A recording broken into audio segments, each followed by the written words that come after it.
Dream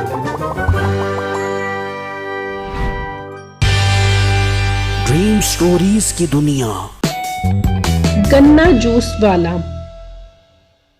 एक वक्त का किस्सा है। किसी गांव में 3 गन्ने के जूस वाले गन्ने का जूस बेचा करते थे। इनमें से एक का नाम रोड़ी, दूसरे का नाम चौड़ी और तीसरे का नाम फोड़ी था। इनमें से 2 गन्ने के जूस वाले बहुत लालची थे, जबकि एक गन्ने का जूस वाला बहुत ईमानदार और शरीफ था। और वो दोनों गन्ने के जूस वाले को परेशान करने में कोई कसर नहीं छोड़ते थे। जब भी कोई ग्राहक रोड़ी की दुकान पर आता तो वो दोनों उसे अपनी दुकान पर बुला लेते और उसकी रोजी पर लात मार देते। रोड़ी सब्र करता और अल्लाह का शुक्र अदा करता। या अल्लाह तेरा शुक्र है, अगर रोटी नहीं भी मिल रही तो कोई बात नहीं, मालिक रिज़्क देना तो आपके हाथ में है, मैं तो आपका शुक्र अदा करता रहूंगा। फिर जब शाम में रोड़ी अपने घर जाता तो वो खाली हाथ होता। उसकी बीवी उससे पैसों का पूछती तो वो उसे बताता।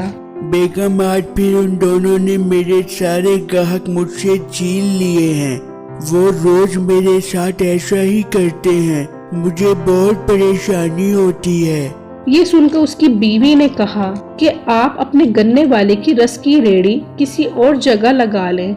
हाँ, तो वो दोनों आपको परेशान करते रहेंगे और अगर इसी तरह चलता रहा तो हम खाने पीने से भी जाएंगे, क्योंकि हमारे घर का गुजर बसर तो इसी गन्ने के रस पर है। ये सुनकर रोड़ी बोला, नहीं बेगम, मैं अपनी रेड़ी किसी और जगह नहीं लेकर जाऊंगा, बल्कि उनका मुकाबला करूंगा। जो किसी के साथ ज्यादती करते हैं वो भी कभी कामयाब नहीं होते।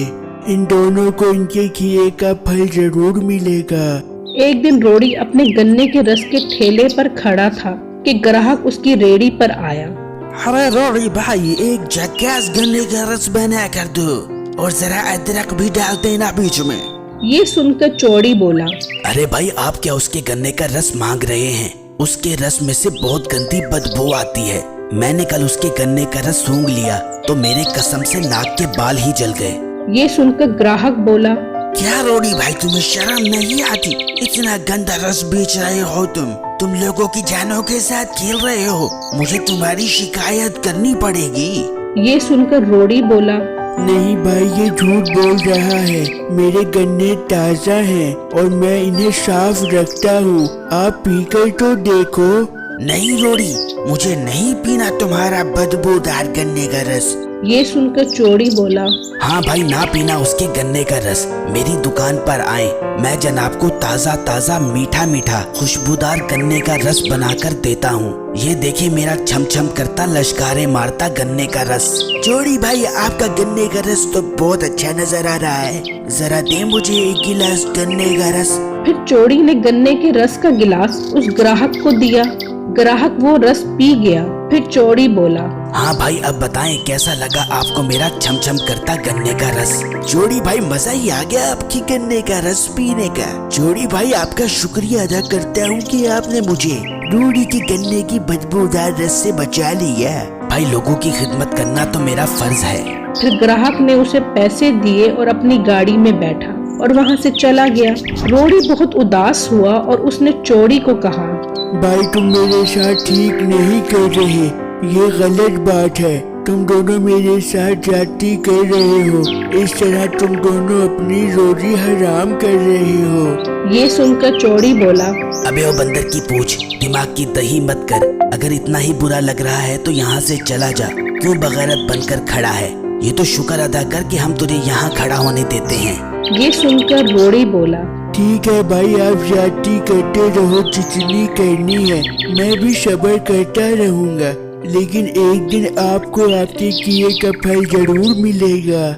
ये कहकर रोड़ी उदास हुआ और रोता हुआ वहाँ से चला गया और खुदा से दुआ मांगने लगा, या अल्लाह, तू ही मेरी मदद कर और मुझे रोजी दे। इन दोनों ने तो मेरा जीना हराम कर दिया है और मुझसे बहुत ज्यादती करते हैं, मालिक मेरी मदद फरमा। अगले दिन रोड़ी फिर अपने गन्ने की रस की रेड़ी पर आया तो उसके पास एक ग्राहक आया। भाई, 1 गिलास दे देना, नहीं तो कोई बात नहीं, बस मेरे लिए दुआ कर देना। ग्राहक ने रस पिया और वहाँ से चला गया।